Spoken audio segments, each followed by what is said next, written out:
for some time it's been my intention to do a series of videos on Maria Valtorta's teachings, or rather Jesus' teachings to Maria Valtorta on the end times, especially those contained in her notebooks, and particularly this 1943 notebook. There's three: 1943, 1944, and then one which goes between 1945 and 1950.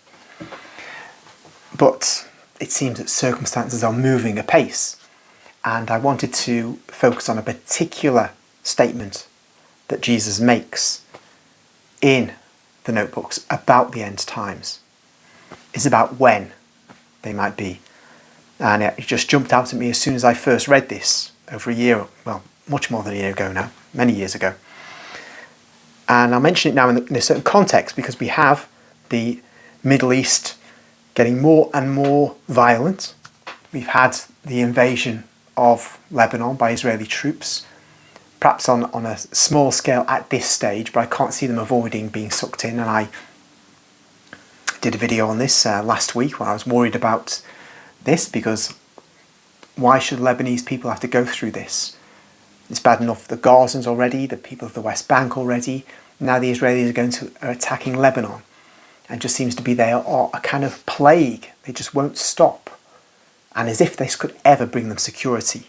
What are they to do? Incinerate all their neighbours? If they don't do that, then vengeance will rise with the new generation or with the survivors. There's no way out of this for Israel. But nonetheless, it's going down the road it's going down. But all nations do these stupid things.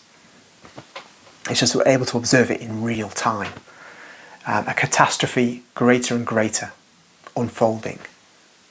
And of course I spoke about Lebanon because it's a third of Lebanon is Catholic. Another 12% is Eastern Orthodox and other Christians. And it's bad enough anyway if it were just Muslim. That we're not Muslims who just rah rah rah about suffering of Christians. They go just rah rah rah about sufferings of Muslims. No, everybody matters. And the people who are not responsible for all these evils matter. It'd be Hezbollah should have no business putting its HQ, its offices, its command centres, wherever they are, in built-up areas, knowing that when eventually a conflict with Israel comes, Beirut will be hit, other towns will be hit, other villages will be hit. But it does it anyway. But I've said a plague on all their houses: Hamas, the Israeli Defence Force, Hezbollah. The only answer is Christ, but right now the voice of Christ is not going to be heard. And that happens in the Christian nations when they really were Christian as well. So it's not to criticise people in the Middle East, just the way human beings are. But here we are today. It's now it's October the 3rd, Thursday the 3rd of October. We had Israel, since I last did a video. Well, actually it was before that. I think they exploded pages, maimed and killed various people. They've conducted assassinations, killed various people, not just the ones they're targeting. And of course, hundreds dead when they killed Hassan Nasrallah, the Hezbollah leader. And of course they don't care about any kind of proportionality. That's the IDF for you. This most moral army is exposed for what it really is, because we have social media now. It could get away with the nonsense about calling itself the most moral army for a long time, but now of course it's impossible. So what's going on now? Well, given that we know Iran reacted by firing about 200 missiles towards Israel, and the Royal Air Force, our Air Force, and the US Air Force assisted the Israeli Defence Force in stopping as many of those missiles as possible. Not that I'm saying we shouldn't stop these missiles, I'm just saying that we help one side no matter what they do, because they're Israel. In fact, for those who think what is going on in the Middle East is racial or religious, forget it. Forget it. Those Gazans could be blonde-haired and blue-eyed. In fact, maybe some of them are. Some of them seem to be quite European-looking, but it doesn't matter. They could be blonde-haired and blue-eyed. They could be holding Swedish passports. Same in the West Bank. Doesn't matter. We still support the mass murder of these people. And yes, we do support it. We, the British and the United States, support it, and the other European nations.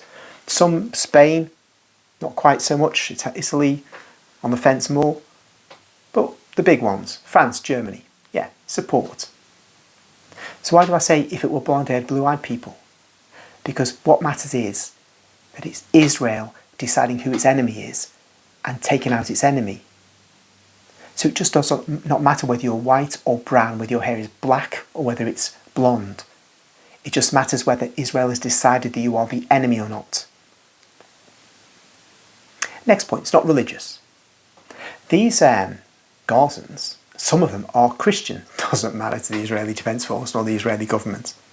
But imagine all of Gaza was Buddhist or Hindu. Well, of course, the Muslims won't be marching about that. They won't kick up a fuss about that. Human rights, couldn't care less. They'd be tucking into their dinner and saying, well, that's the way it goes. They won't care. But you see, if they weren't Muslims, if by some accident of history, Gaza was a Buddhist enclave, let alone a Christian enclave, the European nations couldn't care less because it would have been targeted as Israel's enemy. So the common factor here is Israel putting a label on some group as its enemy. Once it does that, then there's no protection. There's no outrage in the world. There may be words, like the Arab leaders talk about how terrible it is what Israel's doing now, but they do nothing.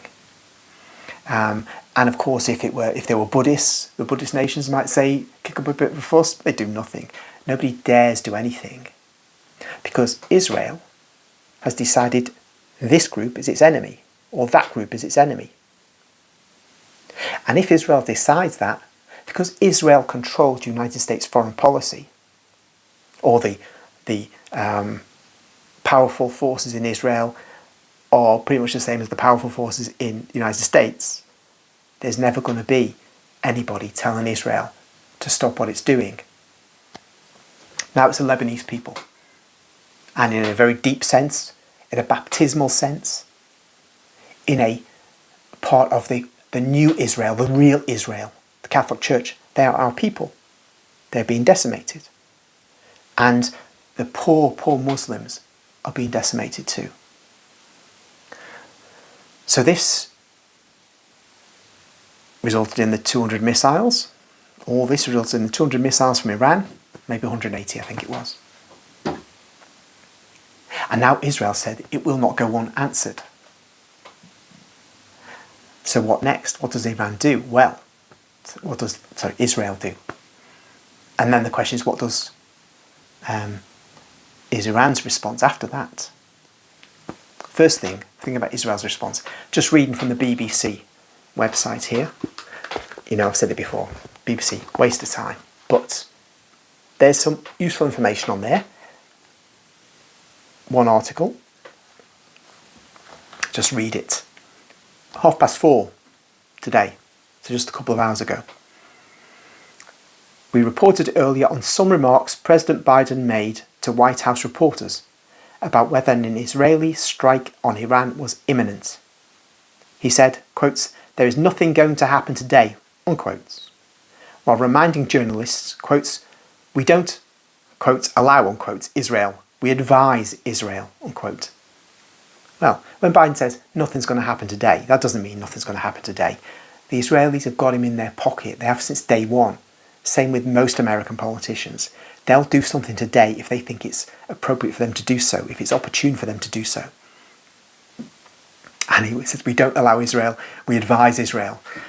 Hey, guess what? If you're British, wake up a minute. Remember, Suez Crisis 1956. Britain and France trying to keep hold of the Suez Canal, which President Nasser of Egypt had nationalised. Eisenhower told us, and the Israelis by the way, Britain, France and the Israelis, to clear off. And we went out of Suez with our tail between our legs. Because the Americans will tell people what to do. Unless it's Israel. Not because they love Israel. There's no special relationship with Britain, by the way. I hate it when I hear that because it's so embarrassing and toe-curling. But there is a special relationship between Israel and the United States. Very, very special relationship. Anyway, this article carries on. Since then, since Biden spoke, various international news outlets have quoted Biden as answering another question from reporters about possible Israeli strikes on Iranian oil sites in retaliation for Tehran's missile attack on Israel. Quote, "We're discussing that. I think that will be a little anyway," unquote. The US president said when asked if he supported Israel making such a move. So he didn't kind of finish his sentence. He trailed off, as he often does, of course. But I think that was his brain working and not wanting to be specific, as opposed to it malfunctioning. He's not denied that Israel may have plans in the works to attack Iranian oil sites. Seems it probably does. So let's say they do that, and I read yesterday this may be their plan anyway. What then? Well, we've seen the oil price spike by 5% just today. Because, of course, the Straits of Hormuz could be blocked by Iran. Major waterway for getting oil out. We've got oil produced by other parts of the world, and the Saudis are still pumping it out. But look how close the major oil producing nations are to all this. Iran is Shia Muslim. The Gulf states are Sunni Muslim. There's no love lost between them. Saudi and Israel are like that when it comes to disliking Iran, because they know that Iran can easily become the dominant power, just as Iraq sought to do, but was crushed. So Iraq's crushed, leaves Iran. The rest are in Israel's pockets. That's why they haven't encouraged the United States to go after the Gulf states. They're not a problem, but Iraq was. Neutralised, dead. Iran is the next one to neutralise. So, will Iran, if it retaliates against any attack on its own oil sites, which would certainly send them up in flames, forget your climate change and stopping carbon getting out into the atmosphere and all that business. So hilarious, isn't it? When the Americans, through their allies or on their own, did the Nord Stream gas pipeline, that shot vast amounts of greenhouse gases into the atmosphere. It's unbelievable, isn't it? We're in a clown show, folks. But back to Iran. Iran's retaliation. Why not be straight on the Saudi oil fields? And then who retaliates? And how is the retaliation done next? What's the next scale up? Israel has nuclear weapons. It's a nuclear pirate. It stole nuclear secrets to get its nuclear weapons. Admittedly, the Soviets had our Klaus Fuchs, the Jewish scientist, I think he was. I'm not sure if he was actually, but nuclear scientists who were Jewish assisted the Soviets to get weapons, get this nuclear weapon back in the 40s and 50s. But we have, though, a rogue that won't even admit it's got them. At least Stalin had admitted he had them. In my video about the Israeli attack on the USS Liberty, I didn't talk about other what are called false flags, where the aim was by Israel to pretend that Egypt was sinking the USS Liberty, but the plan didn't work. They didn't sink it. That was what they were up to. They'll do all kinds of things to present them as the work of an enemy, so to bring the United States into war on Israel's side. I didn't talk about the suspicions about the attacks on the World Trade Centers in the 9th of September, 11th of September 2001. That, and I mentioned briefly in another video, the dancing Israelis who whooping and hollering looking at these towers in flames. nor did I mention I think it was CNN report. It didn't last long, but it was up about numerous Israelis, connections with Mossad, who were located in areas around the United States, close to where many of these Arab attackers who were the men in the aircraft were living. But the point of me mentioning this is, whereas the Russians don't tend to do false flag attacks, nor do the Brits, nor do the French, nor do the Americans, actually I shouldn't say that, because the 1964 Tonkin Gulf Resolution, which Lyndon Johnson put forward to justify the mass use of United States troops in Vietnam, that's enshrouded in mystery. Was there a real attack on US naval vessels in Tonkin Gulf, or was it an engineered engagement? I don't know, but certainly he had that Tonkin Gulf Resolution in his pocket for a few weeks apparently, before he read it out, before he sought to get it passed by Congress. But generally, you're looking at Israel that's got form on false flag attacks, bombing its own people in different parts of the Arab world to get them to go to Israel. I think it's the Levon affair in the 1950s. So would it use nuclear weapons on a friendly country, Britain, USA, to get them into war on its side if it was in a tight spot? I don't doubt it. So things are building up. Things are really building up. And I was worried, I thought, well, look, as long as the Russians are kept out of this, Europe may be safe, the world may avoid conflagration. But of course, Russia is supporting the Syrian government. And I just thought it might be, I saw another article today, which I'll go to. This is from 2:30, pretty much 2:30 today.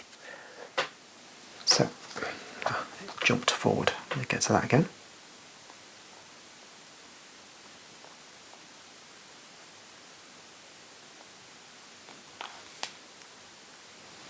Explosion near Syrian airbase used by Russians. So I'll read that. Now to Lebanon's neighbour, Syria, where several images and videos appeared on social media overnight, claiming to show a large explosion near the Himeimin airbase, roughly 200 kilometres north of Damascus. The base has a history of being used by Russian forces, where 2 of their servicemen were killed by shelling in December 2017. Days later, Russia also claimed to have thwarted a drone attack at the base. And so they're going through, they can't yet verify this information. But it would escalate things even further if Russia was drawn into this. We don't want that. So, a lot of prayer is needed. And one thing, the very thing that caused me to make this video, just what I've said now, was really to outline the situation and how serious it is and how serious it's gonna get. IDF going into Lebanon, they will be drawn in, and they've no get-out plan, just as they've got no get-out plan of Gaza, where they're bogged down. Just if they carry on in the West Bank, they'll be bogged down. Of course, I don't care so much about them being bogged down. I care about these poor Arabs who are utterly defenceless. No, I don't worry too much about those who are what you call terrorists. I say what you call terrorists because I say, you know how it is. One man's terrorist is another man's freedom fighter. To me, terrorists, freedom fighters, they've got to follow the way of Christ. They won't, but I'm not going to, unless I accidentally do it, label them. Blowing up a hospital is an act of terror, in my view. Demolishing a university is an act of terror. Israel's done that in spades in the last 12 months. But what's the point of using the word terrorism or terrorist? What we just see is viciousness, brutality on various sides,